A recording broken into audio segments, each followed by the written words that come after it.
La buena noticia es que ya no tenés que ir a Broadway. La mala es que tenéis que venir a Madrid. Hasta que nosotros llegamos, los espectáculos se estrenaban en Madrid y giraban. Y yo dije, no, nosotros, bueno, lo bueno es que nos acercamos hasta Madrid, pero no podemos girar por provincias, solo en Madrid. Y aunque fuimos a la ciudad de Madrid a trabajar con ellos y a mostrarle el valor que esto tenía, la realidad, hoy Ayuso puede decir lo que quiera, pero en su día no estaba Ayuso, pero no lo veían, no lo veían. Pero bueno, nosotros empezamos, convencimos a mucha gente. Otro reto que tuvimos fue no teníamos dinero para la publicidad que había que hacer. Había que hacer, en ese entonces la tele era lo único que había, no había redes sociales, estamos hablando del año 99. Entonces se me ocurre ir a Telecinco y decirle, mira, Telecinco, esto es algo nuevo, yo no tengo el presupuesto de Coca-Cola, pero puede ir muy bien. Si tú me ayudas, te doy un porcentaje, entonces dame publicidad, cambio porcentaje en el negocio. Y apostaron y la verdad que nos salió muy bien, trabajamos con Telecinco hasta el día de hoy, yo ya no estoy en la compañía, pero se sigue trabajando con ellos y nos ha ido muy bien, ¿no? Entonces, un poco cómo ir sorteando todos esos retos. Yo creo que hay que escuchar, pero cuando uno tiene la visión muy clara hay que luchar, ¿no? Entonces yo de alguna forma me puse como esto de los caballos para no escuchar y no mirar y sí los binoculares para ver muy claro ese futuro y esa visión de ese sueño que teníamos. Y no fue fácil, no. Claro que nos costaba conseguir el talento al principio, pero yo pensé, bueno, tengo toda América Latina donde hay un montón de gente que habla español y podemos traer artistas de ahí. Y de hecho la primera producción, que fue La Bella y la Bestia, trajimos cantantes de México, de Buenos Aires, de Panamá. Y bueno, más o menos, no fue el mejor cast, o sea, si comparamos esa calidad con los de ahora, pero estaba muy bien. La otra teníamos que convencer de que iban a pagar un precio de una entrada, pero por algo que era igual en Broadway, no se lo creían. Entonces yo agarré y dije a los periodistas, bueno, y llevamos 20 periodistas, los más relevantes del sector, vengan a Nueva York. Y los invitamos y véanlo y después lo van a ver aquí. Y ustedes comparen. Y claro, cuando lo vieron dijeron, efectivamente es exactamente igual. La licencia que tenemos con Disney no nos permitía ni cambiar un mechón de pelo, o sea, son muy estrictos, son réplicas. La gente me sigue preguntando, pero el Rey León, yo viví en Nueva York. Le digo, bueno, es igual con dos ventajas. Uno, que es un teatro un poco más chico, con lo cual lo sientes más porque estás más cerca. Y dos, lo entiendes. Por mucho que sepamos inglés, y yo sé muy bien inglés, no es lo mismo y no entiendes todas las líneas. Y cuando lo entiendes, te conmueves más, te emocionas más y lo disfrutas más. Entonces, pero bueno, esto que hoy parece más evidente no era tan fácil. Entonces hicimos mucho trabajo con periodistas, trabajo con elenco, los técnicos. Los técnicos no sabían manejar la automatización y toda la tecnología. Los musicales, todos los movimientos escénicos, las luces, no tiene nada que ver con lo que se había hecho hasta ahora acá. Entonces, bueno, trajimos también gente de Londres a formar a la gente aquí, incluso algunos se quedaron un año. Los contratamos por un año en las áreas más críticas para formar, ¿no? Por eso digo que desde entrada quizás nuestra diferenciación fue que lo veíamos como una cosa a largo plazo y que entonces estábamos invirtiendo en formar equipos en todas las áreas, en marketing. Yo también dije, bueno, no quiero a la gente de teatro porque no, vamos a hacer las cosas de una forma distinta. Quería gente de gran consumo, ¿no? Entonces traía gente que venía de Unilever o de Coca-Cola a trabajar en la parte de comunicación y ventas. Y la verdad que la elección del primer título también fue una parte muy importante porque, claro, Disney, con la notoriedad que tiene, con el posicionamiento y con La Bella y la Bestia, que te trae no a uno, sino la venta media es de 3,5, porque vienen familias, también ayudaba. Y bueno, estuvimos 3 años. No fue igual fácil y nos pasaron, o sea, los primeros 4 años perdimos dinero, pero veíamos que íbamos generando eso, ¿no? Y quizás el primer reconocimiento que fue un salto importante para nosotros fue los hoteleros. Porque los hoteleros que dan un premio cada año, llamado Hotelero de Honor, en el año 2004 me dan el premio Hotelero de Honor. Porque se dieron cuenta que los señores que estaban durmiendo en esas habitaciones, cuando les preguntaban por qué están en Madrid, decían, venimos a ver un musical. Y ese premio por fin nos sirvió para que en el ayuntamiento se lo creyeran y empezaran a trabajar con nosotros. Coincide con la gestión de Alberto Ruiz Gallardón, que para mí es el mejor alcalde que tuvo Madrid, un gran amante de la cultura y que quería transformarle Madrid. Cuando yo llegué, la Gran Vía no es lo que es ahora, tenía unas aceras angostas, las fachadas sucias, Montera era un horror, era hasta peligroso. Yo recuerdo un día un técnico inglés que les gustaba beber y la cerveza acá era más barata en Londres y después de trabajar bebían bastante. Pobre, y lo atacaron y terminó en el hospital porque salió por uno de estos barrios y le robaron, ¿no? Era peligroso y si veo hoy la transformación, entonces si yo pienso lo que más me siento orgullosa no es ni de los más de 10 millones de espectadores, ni los premios, ni los 22 musicales que hice, sino de haber posicionado el musical, de haber traído algo nuevo, la transformación que eso supuso para la ciudad y también de haber posibilitado a un montón de artistas que de otra manera no hubieran podido dedicarse a aquello que les apasiona y tener un público delante para poder expresar ese arte, ¿no? Yo siempre me acuerdo una anécdota muy linda de una niña que trabajó conmigo en High School Musical de La Coruña y ella contaba que de chiquita la mamá vino con la mamá a ver La Bella y la Bestia y le dijo, mamá, cuando sea grande quiero estar ahí. Y la mamá, como vio que empezaba a haber una salida laboral, dijo, bueno, mientras sigas con tus estudios en el colegio, puedes estudiar comedia musical. Hoy Madrid tiene 4 escuelas de comedia musical. Cuando yo llegué no había ninguna. Y hoy en Madrid hay 150.000 tickets en oferta por semana para ver un musical. De hecho, hay un problema porque tampoco hay tanto talento y se los están sacando unos a otros, pero es una maravilla ver esto que hemos creado, ¿no? Entonces, bueno, siguiendo con la historia, no fue fácil. Hubo momentos duros como los atentados en marzo del 2004, que me acuerdo, nosotros estábamos con Cats en el Teatro Coliseum, ya teníamos 2 musicales a la vez, no solo uno, y el público desapareció. La gente no quería venir a Madrid, tenía miedo y desaparece la venta anticipada. La venta anticipada es clave porque si no estás muy sujeto a que juegue el Madrid, al tiempo, o sea, es muy importante construir una venta anticipada. Había desaparecido y la gente no quería venir a Madrid, tuvimos que cerrar anticipadamente. Fue un momento muy duro que teníamos el antecedente de lo que había pasado en Nueva York, que depende muchísimo del teatro, que es el que mueve mucho turismo. Y yo recuerdo que el alcalde de Nueva York salió a decir, no sé si os acordáis, pero dijo, bueno, es un buen momento para venir a Nueva York porque hay entradas para ver los productores, que era el gran fenómeno de Mel Brooks en ese momento en la ciudad. Entonces yo le iba al alcalde y decía, tú tienes que decir lo mismo, que vengan acá, pero bueno, no lo hicieron. Y bueno, fue difícil, pero a partir de ahí este alcalde vio que los musicales servían para hacer un cambio de la imagen. Madrid hasta entonces era como la peineta, el flamenco y la paella, y él quería cambiar ese perfil de Madrid para atraer a un turista más sofisticado que gastara más. Y los musicales en este sentido encajaban muy bien. Cuando nosotros elegimos Madrid, vimos muy claramente que la ubicación de Madrid, la conectividad de Madrid con todas las ciudades de España. Yo recuerdo que veíamos de golpe que subían las ventas en Zaragoza y decíamos, si no hicimos campaña en Zaragoza, era que el AVE había abierto. O sea, el poder del AVE es brutal. Valencia en 1 hora y media estás. La gente de Valencia viene, ve el musical, ni siquiera tiene que dormir. A los hoteleros les gusta menos, pero hace que vengan. Entonces, esa conectividad y luego la complementariedad de la oferta. Realmente Madrid era perfecto para hacer compras, gastronomía, visita al Bernabéu y terminar en un musical. Acá este es un titular de una entrevista que me hicieron que me gusta mucho en una revista que es Shutdown, que dice, está el Prado, está el Bernabéu, está el Rey León. O sea, yo sentí que lo había logrado el día que llegué al aeropuerto y vi un cartel que promocionaba esas 3 cosas, ¿no? Como elementos clave de Madrid. El Rey León está en su año número 12, ininterrumpidamente. O sea, yo la verdad que soñé esto, pero nunca un escenario tan positivo como lo que terminó pasando, ¿no?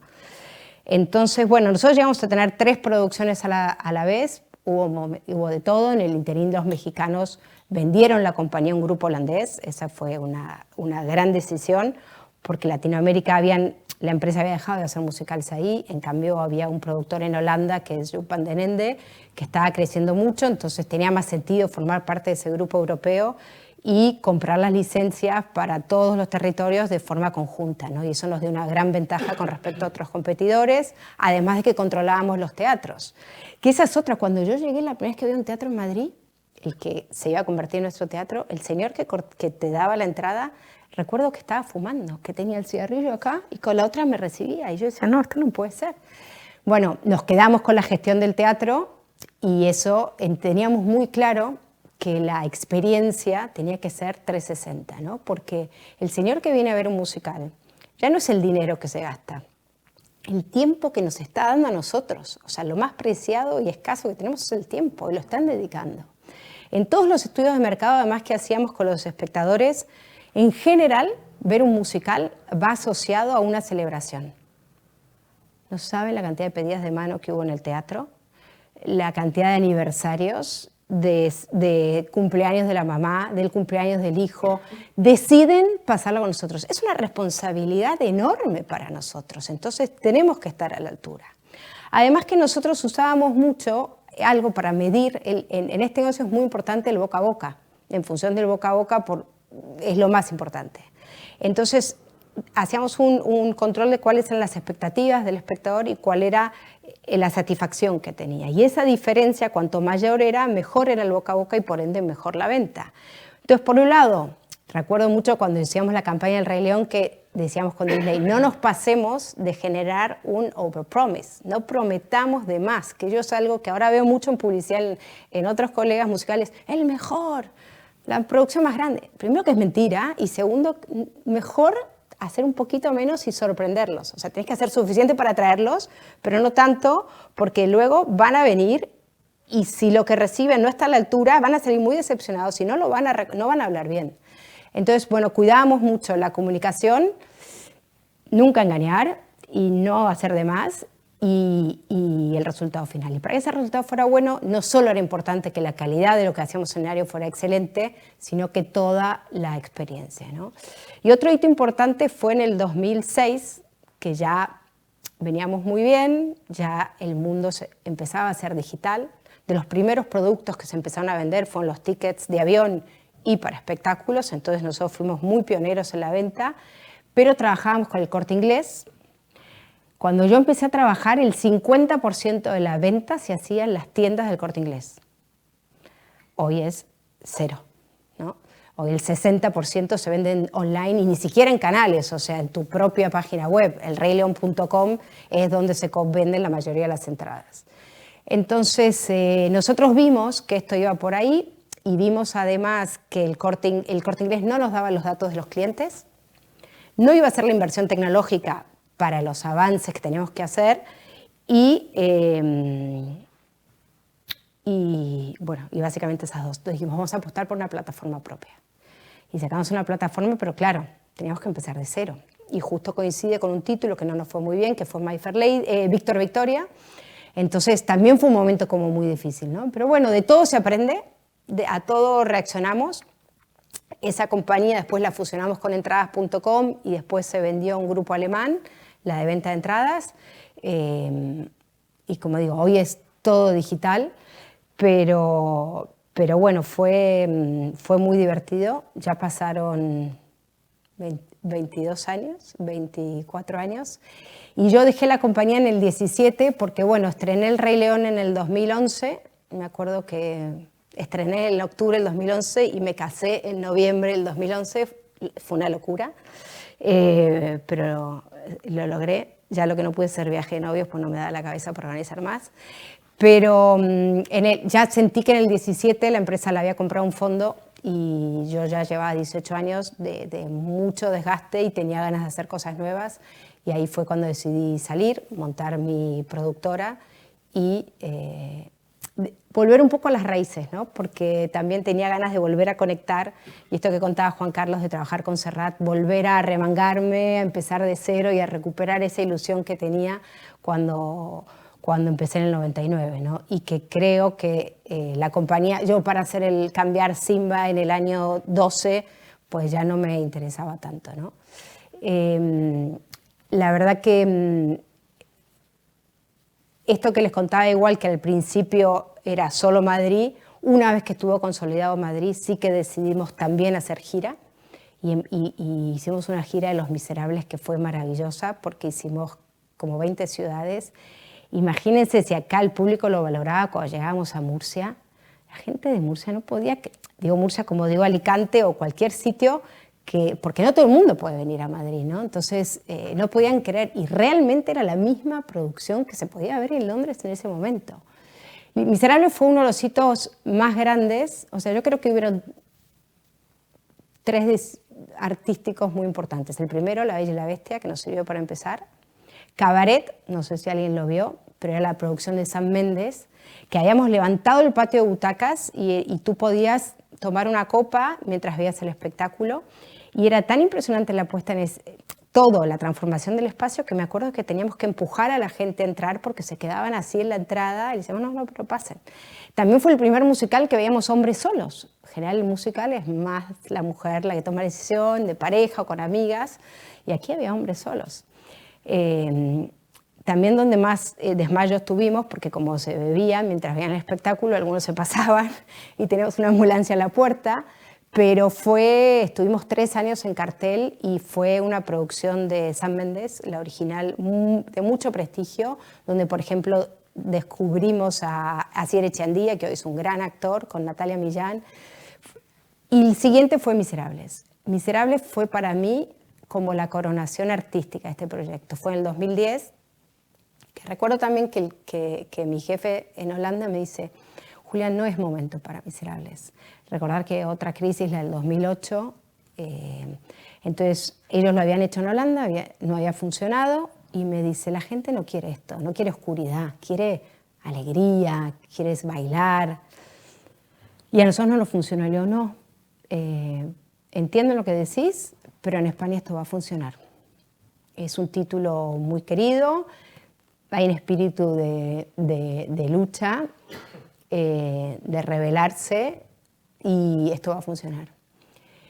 Y fue uno de los mayores éxitos que tuvimos. Lo tuvimos que cerrar porque ya había un compromiso con Disney para estrenar después, que tuvimos que cerrar con mucho tiempo de anticipación, pero bueno, después hicimos una gira y fue el único título que tuvo más espectadores fuera que aquí, porque estuvimos 3 años de gira y al final nunca volvimos a Madrid. Era algo que yo quería hacer y yo ya después me fui. Y luego El Rey León. Hubiera sido imposible hacer El Rey León de entrada. Para haber hecho esto que hoy hicimos, teníamos que haber construido todo lo anterior, ¿no? O sea, toda esa construcción de posicionar Madrid. Otro de los retos que teníamos, la gente me decía, no, en verano aquí hay que cerrar. Verano aquí la gente en Madrid. Y efectivamente, yo que me quedaba en verano ensayando porque estrenábamos en septiembre, decía, a los que nos quedamos acá en verano, encima que hace calor, nos cierran todo, nos castigan. No había ni tintorerías, ni restaurantes. Entonces, también trabajamos ahí con la ciudad de decir, bueno, usame de reclamo para que la gente venga en verano, que yo estoy, porque nuestro negocio no nos permitía cerrar. Y entonces hacían campañas con nosotros, los hoteleros hicimos paquetes con ellos para que hagan una oferta muy agresiva, porque tenían los hoteles vacíos con el musical, nosotros hacíamos publicidad y resulta que agosto pasó de ser un mes en el que los teatros cerraban a ser el segundo mes de mayor facturación del año después de diciembre. Diciembre es nuestro gran mes, obviamente Navidad, pero el segundo fue agosto, ¿no? Entonces, bueno, romper paradigmas, no escuchar los noes, pensar, no digo... Yo me acuerdo cuando empecé me decían, ay, tú porque eres joven y es que, Rubita, es que eres extranjera y no te enteras, pero aquí eso. Y yo decía, bueno, lo voy a intentar. Entonces, bueno, que nadie nunca le frene sus sueños, tengan las cosas claras y, bueno, sobre todo si encima haces lo que te apasionas, ya lo tienes hecho. Así que, bueno, esa es mi historia y supongo que me encantaría que me pregunten o que hay algunos online que también pueden preguntar, pero encantada de hablar de esto que me apasiona. No se diga, como antes me has dicho que... muy bien. Preguntar, pues, no, yo contarte mi experiencia. Mi abuelo era escenógrafo y hizo las primeras películas en color en España, los decorados, pero era de Barcelona. Y yo he visto morir el éxito de Barcelona, el paralelo, cómo Madrid se lo ha ganado. ¿Qué tiene que hacer Madrid para no perderlo? Porque al final eso es una cosa que... Estuve ayer en Barcelona. Estoy tratando de hacer... Mira, hubo un momento que dije, voy a poner una lápida que diga, aquí yace el último musical que se hizo en Barcelona, porque la verdad que lo intentamos todos, pero no, pero como dices, Barcelona, porque ayer estaba con unos inversores que estoy viendo para un proyecto de hacer en Barcelona, que no puedo contar, y me decían, no, pero tú crees, y le digo, mira, Barcelona, el teatro era de aquí, las grandes compañías de teatro eran catalanas y siguen siendo catalanas. De hecho, los mejores artistas que tengo yo son catalanes. Y las escuelas, y los directores, y los guionistas. Yo creo que la política lingüística y el encerrarse han hecho mucho daño. O sea, a mí me encantaría ver obras que están en Barcelona, pero yo no voy a ir a ver teatro en catalán. Y yo cuando produje ahí, que siempre lo hice en español, tenía la ventaja de ser argentina, entonces no entraba como en temas complicados, pero igual yo tenía TV3, la periodista preguntándome, ¿hablas catalán? No, y me preguntaba en catalán. Y he ido a programas de televisión a promocionar, me acuerdo con Nina, mamá mía, y yo no podía hablar porque hablaban todos en catalán, sabiendo que yo no hablaba, ¿no? Y no hay apoyo porque es en castellano. Pero cuando me preguntaban a mí por qué lo hacía en español, digo, porque nosotros aspiramos a hacer algo que vaya mucho más que Barcelona y que venga gente de todos lados, que es lo que pasó en Madrid. Y bueno, tuvimos ejemplos de éxito, ¿eh? Mamá Mía en Barcelona fue muy bien, Miserables lo hicimos 2 veces, una vez tuvimos un año completo, lo hicimos en el Liceo de Barcelona, que fue una maravilla. Lo que pasa es que también el catalán es distinto. El catalán, mi experiencia es que el catalán que tiene dinero el fin de semana se va a esquiar o a la playa. Entre semana no salen. El turista doméstico no existe, es el internacional, que no lo entiende en español. Por eso yo creo que hay una gran oportunidad de negocio para hacer algo en inglés. Hay mucho turismo de nivel en inglés que no tienen que hacer a la noche. Van a ver shows de flamenco lamentables. Pasa que en Barcelona no está fácil hacer negocios en este momento, pero a diferencia tenemos a Colau y a Ayuso, que son lo opuesto, pero hay ganas y hay mucha gente en Barcelona que tiene ese pasado glorioso y que quieren recuperar esa vida cultural, ¿no? Entonces, bueno, yo ahora estoy viendo un proyecto que es más chico, pero de un musical muy bonito, que vamos a empezar en Barcelona, pero también te digo porque aquí no hay teatros. Entonces digo, bueno, habrá que hacerlo ahí y desde ahí comenzar. Lo que hizo Antonio Banderas, ¿quién iba a decir? Málaga. Pero él dijo, bueno, tiene la ventaja de no tiene que ganar dinero, yo sí, y él ganó muchos millones en Hollywood y dijo, bueno, ahora voy a devolverle a mi ciudad. Quiero que mi ciudad tenga, además de la playa y las tapitas, tenga cultura. Y quiero hacerle este regalo a los malagueños. Entonces hizo un teatro, una maravilla de teatro, y está haciendo producciones de un nivel impresionante. O sea, tiene 26 músicos en Company, un título de Sondheim que para los que amamos el género es una maravilla, pero es completamente desconocido para el público general, pero él se da el gusto de hacer eso. Ahora hizo en estas Navidades Godspell con Emilio Aragón, que funcionó muy bien, en este no actúa él, y está haciendo algo y logrando que Málaga, que no va a ser Madrid ni va a ser Barcelona, pero también tiene mucho turismo y es una oferta que hay mucha gente viviendo en Málaga, Málaga está de moda y es una gran oferta cultural. Nosotros cuando hacíamos giras, Málaga era una ciudad en la que estábamos casi 1 mes y medio haciendo funciones.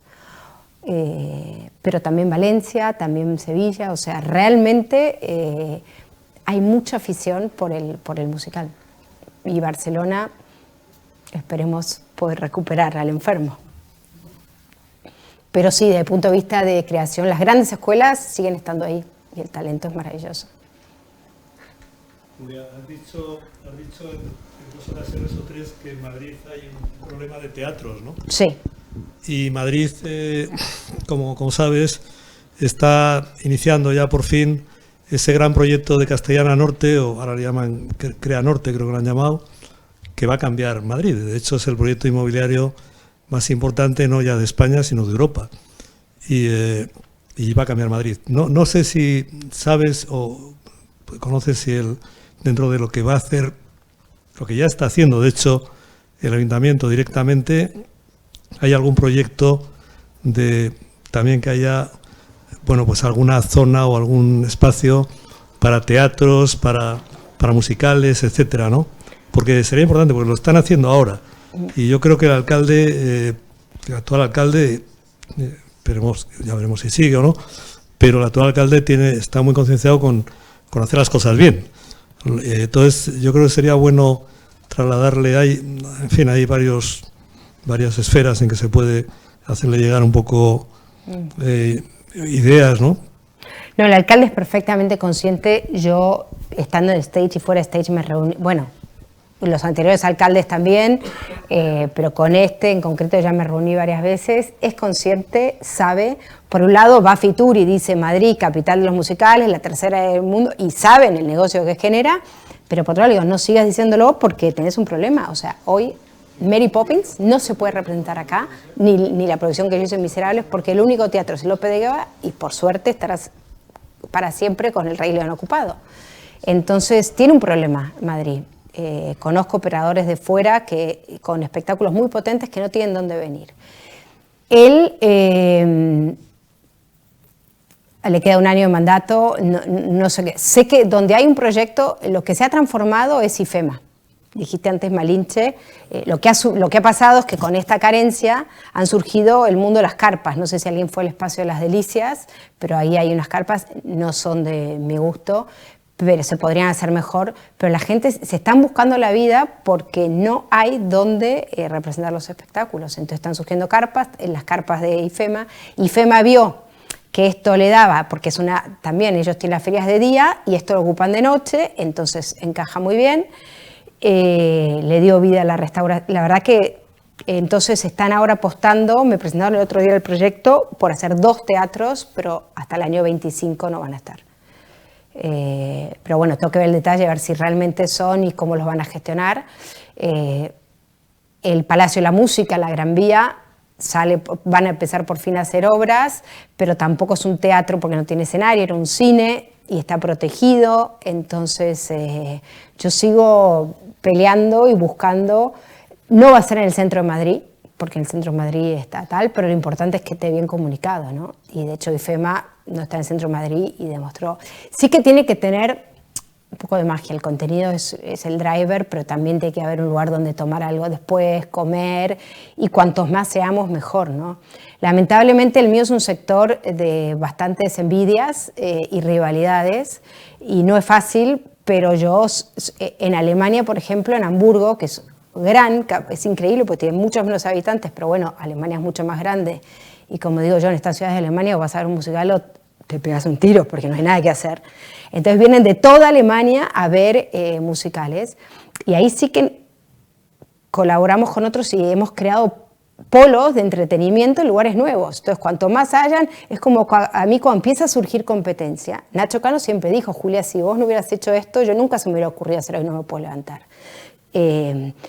Y yo agradecía que hubiera otras ofertas, porque cuanto más ofertas hacía, más atractivo es Madrid, y más gente va a venir. Ya me ocuparé yo después de que vengan a ver el mío, pero no todo el mundo piensa así. Entonces, había un proyecto de hacer varios teatros en una zona, pero otros veían que era competencia y no lo quisieron hacer.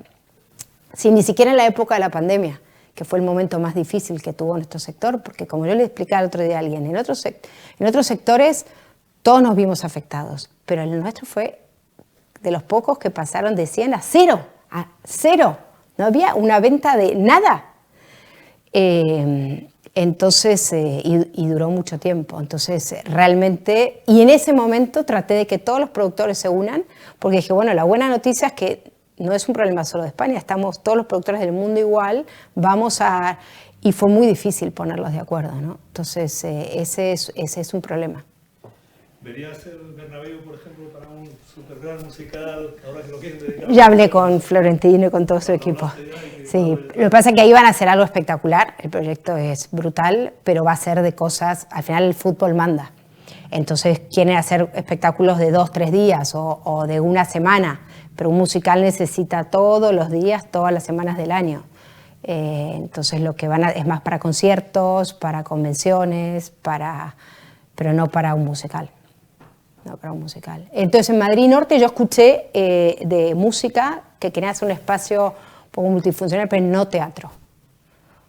Hay proyectos en IFEMA y se está buscando. Yo creo que ahora ya el próximo gobierno va a tener que ver y buscar espacios que estén bien conectados. O sea, la clave es que haya un metro y parking, y por lo demás pone un buen contenido y la gente irá.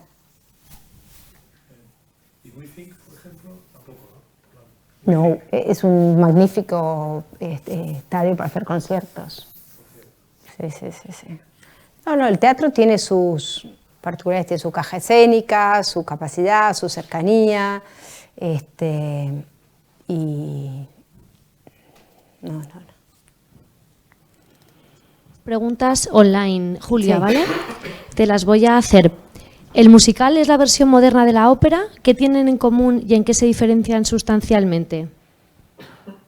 No, para mí no es la versión moderna. La ópera es maravillosa y sigue estando muy vigente y muy moderna, y el musical es el musical. Creo que la ópera... yo me acuerdo cuando empezamos en Francia y el director general de la oficina de ahí me dijo, bueno, yo le dije los precios me parecían caros, y él dijo, bueno, pero la ópera, no nos comparamos con la ópera, nosotros somos populares. O sea, si bien es caro ir a un musical, pero es mucho más caro ir a la ópera. La ópera sigue siendo elitista, está subvencionada, tiene otro ritmo, no tiene nada que ver. Es una ópera popular. Amo la ópera, pero son dos categorías, dos ligas. Para mí el problema de la ópera es que los intérpretes me cuesta a veces creérmelos, ¿no? Porque la verdad son voces maravillosas, pero decís, ¿cómo te vas a enamorar de este señor? Pero no, coexisten. Quizás nosotros tomamos como referencia cuando vinimos a abrir el mercado, bueno, uno, que había habido antecedentes que habían funcionado, ¿no? Y después la zarzuela fue más bien un referente, ¿no? O sea, dijimos, el público español le gusta salir. El teatro, cuando toda esta amenaza digital, ¿no? y tan estar sumergido, y yo digo al revés, cuanto más digital haya, más valor cobra el directo, porque no hay nada como la vibración y los pelos de punta que te pone el directo. Vos lo podés ver en streaming en una ópera del Met porque no puedes ir a verlas todas, pero no es como estar ahí sentada, y lo mismo en un musical. Y cuanto más estamos tiempo en el Zoom, más valor le da. Y esa salida social, es lo que dije antes, la gente venía a celebrar algo. Es la excusa para verte con un amigo, para el aniversario con tu pareja. Entonces, esa salida, el musical, se convirtió en perfecto porque es fácil, es entretenido, te entra por los ojos, por los oídos, vibras, sientes emociones, tiene una historia. Entonces yo creo que es muy democrática, es popular, tiene, después como todo, ¿no? Que es muy subjetivo. Si tú preguntas, cada uno va a decir una distinta que es su favorita.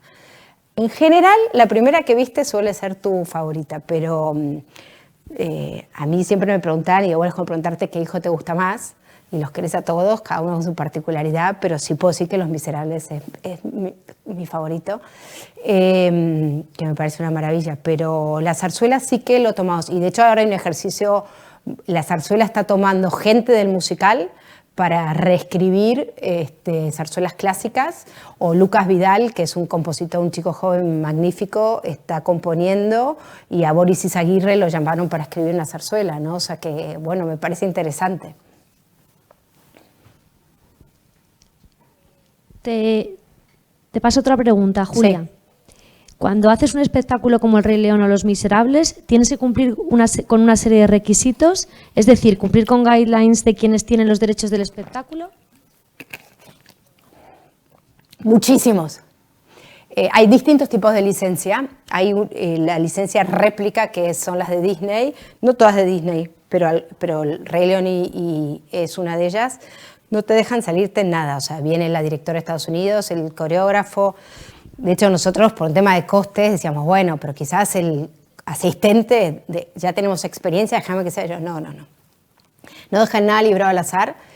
Sí que nosotros participamos en la adaptación, porque obviamente hay que adaptarla al español, pero aún así se hace un back translation, que quiere decir, nosotros traducimos el inglés al español y después ese español al inglés de nuevo para que ellos lo puedan leer y ver si es fiel al original.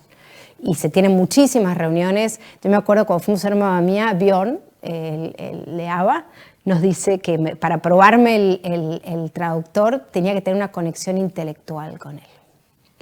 Entonces, que tenía que ir a Suecia y mirarlo a los ojos y ver si esa era la persona que iba a entender su... Porque claro, estos señores están poniendo en manos de otra persona que no conocen su material, ¿no? Y bueno, por suerte conectaron intelectualmente, se llevaron muy bien y la traducción quedó muy bien. Entonces, bueno, ese es un poco donde intervenimos, pero con participación de ellos. El casting, vienen ellos a hacerlo, lo que pasa que sí que nosotros conocemos el mercado local, entonces de golpe le digo, bueno, me acuerdo una anécdota que viene a una audición y el director dice... vino una imitadora de Penélope Cruz. Le digo, no, es la hermana de Penélope Cruz. Me acuerdo íbamos a hacer Dirty Dancing, que fue un musical que al final lo hicimos, y Mónica Cruz era bailarina y vino a audicionar. Le digo, no, es la hermana. Entonces, bueno, nosotros somos los que conocemos el mercado y les vamos diciendo, o le digo, mira, esa te habrá gustado, pero conmigo no trabaja nunca más porque es impresentable. No lo hacemos mucho, pero bueno, a veces algunos sí. O ella hace buenas audiciones, pero luego no es buena, o se le va la voz. Bueno, ahí nuestro papel es importante.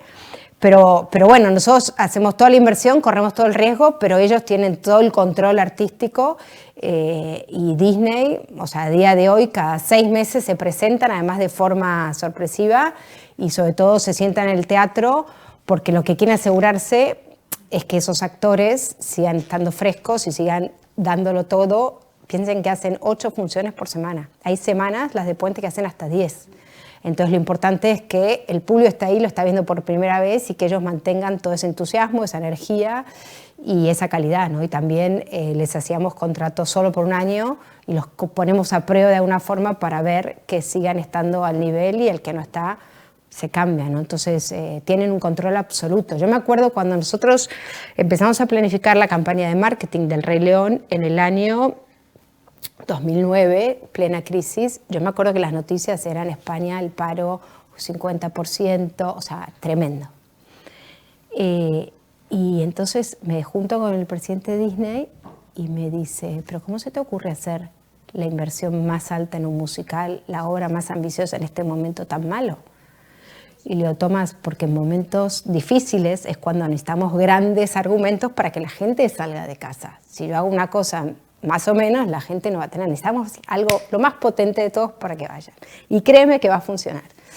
Y bueno, eso pasó, pero estamos hablando del año 2009, que ya estábamos planificando la campaña. Yo les presentaba la campaña de marketing que iba a hacer y ellos la tenían que aprobar. Tuve una propuesta de Coca-Cola para hacer una campaña brutal asociándose y no lo pude hacer porque ellos tienen una lista de marcas que si cumplen los requisitos, en este caso era por temas de nutrición y todas las limitantes que tienen, que es un poco hipócrita porque sus parques después venden una comida espantosa, pero no nos dejaron hacer esa campaña. Entonces sí, estamos muy controlados desde el punto de vista de comunicación, de marketing, de imagen y por supuesto en todo lo artístico. Hay licencias que son, por ejemplo, el Mamma Mía que está haciendo ahora en Madrid no es el Mamma Mía que hice yo. Entonces se hace el Mamma Mía réplica, que es en el esquema que les acabo de decir, y cuando los o Company de Antonio Banderas. Cuando el musical ya tuvo ese ciclo de explotación, empiezan a licenciar una segunda variante que se llama Second Class y ellos te venden el guión y la partitura y tú haces la adaptación. La visión artística la haces tú. Banderas hizo la suya y el Mamma Mía que está ahora, y de hecho ahí sí lo que controlan es que no hagas nada que se parezca al original porque si no tienes que pagar. Entonces el pago de derechos es otro, es menor, pero tú tienes que crear e imaginar y hacer una propuesta artística que no se parezca en nada, ni siquiera el cartel se puede parecer para diferenciar bien que no es el original. Te voy a hacer la última pregunta, ¿vale? ¿Hay espacio para musicólogos en la industria? Es más, ¿hay espacios para musicólogos jóvenes? ¿Qué es un musicólogo? No sé qué será un musicólogo. Hay críticos de musicales, ¿no? Pero musicólogos serían un experto en música o en musicales, ¿no? Pero vamos. Mira, yo uno de los problemas que tuve, uno de los tantos que llegamos fue ¿quién va a hacer la crítica musical? Porque no era el crítico de ópera, por favor, no quería el crítico de ópera porque me iba a matar. No era el crítico de teatro, porque tampoco. No era el de danza. No había críticos. Entonces, bueno, tratamos también de hacer un trabajo con los periodistas, de educarlos en lo que era un musical, los llevamos de viaje, hice muchos viajes con periodistas. Me acuerdo también, una vez un productor que me ve que entro al teatro y saludo a los periodistas por su nombre, me dice, Julia, ¿te sabes los nombres? Y le digo, es clave. Ahora es menos importante la crítica, pero en Broadway se han cerrado espectáculos al día siguiente porque la crítica fue mala. Porque además en Broadway, a diferencia de cómo funciona acá el negocio, el productor no pone su dinero. No sé si vieron la película de Mel Brooks, pero la película todo el tiempo dice, la primera lección para un productor es nunca pongas tu propio dinero, la segunda nunca pongas tu propio dinero, y la tercera es nunca pongas tu propio dinero. Nosotros poníamos nuestro dinero, pero en Broadway no. Entonces, ahí el productor es el que levanta el proyecto, busca la financiación, presenta un plan. Entonces él no tiene fondos para, si no va bien, sostener eso. Y si la crítica es mala en Nueva York, se cierra. Aquí no era tan importante, pero era importante. O sea, yo recuerdo con Miserables, un 3 de enero se publicó, porque también los críticos acá, como no hacían lo que querían, nosotros traíamos en octubre y hasta el 2 de noviembre, 2 de enero no vino el señor a ver el musical porque no tenía tiempo. Y cuando finalmente saca la crítica el 4 de enero, que bueno, es el mejor periodo de ventas, así que fue una crítica en el país así espectacular, de un crítico difícil, que es Marcos Ordóñez. Y bueno, la venta hizo así, ¿no? Entonces, ¿cómo no iba a saber el nombre de esos señores? Es decir, son 5 los que son importantes. Entonces, bueno, no les mandaba regalos, pero los tratábamos muy bien, los conocía, los saludaba, les escribíamos, les contábamos, sobre todo esta labor educativa que tenemos que hacer con el público, con los periodistas, con todo el mundo, ¿no? O sea, yo parecía una evangelizadora del musical.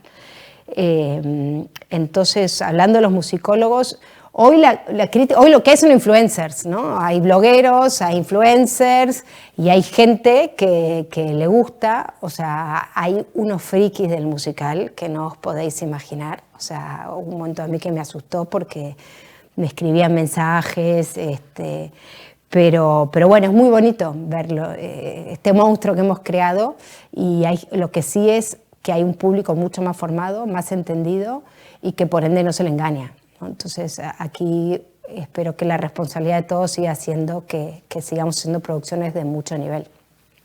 Una curiosidad, ¿cuándo nace el musical? ¿Cuál es el primer musical? ¿En la historia? Sí. Uf, no soy musicóloga.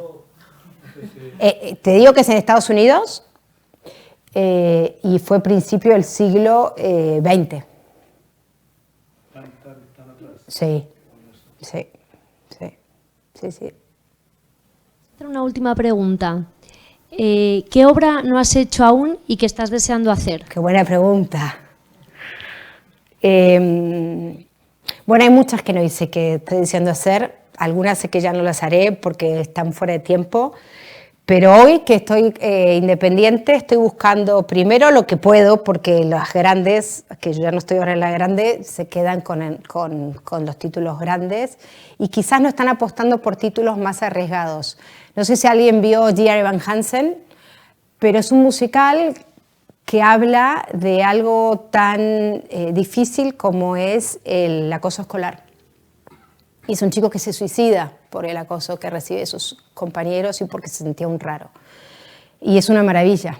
Se hizo la película no funcionó. Es difícil que las películas de un musical salgan bien, pero es un musical chico. Cuando digo chicos, que en vez de 40 en el escenario hay 15, con 6 músicos, pero la música es una maravilla. Entonces me apetece contar historias como esas, quizás en este momento, pero de los grandes que no he hecho y me apetecería hacer es Mary Poppins.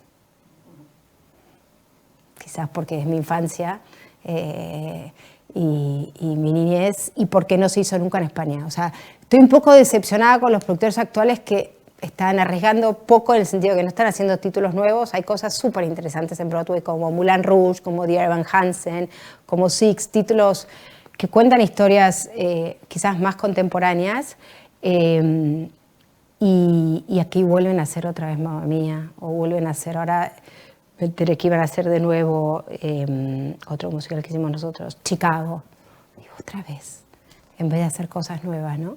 Y bueno, esto es a mí ver Cantando bajo la lluvia hoy en día me parece que no, o Los puentes de Madison, no sé si alguien lo fue a ver. O sea, el productor es argentino y lo conozco, le digo, mira, y cuando lo fui a ver, le digo, da igual lo que yo piense, porque más o menos está bien producido, pero es que no interesa a nadie esta historia.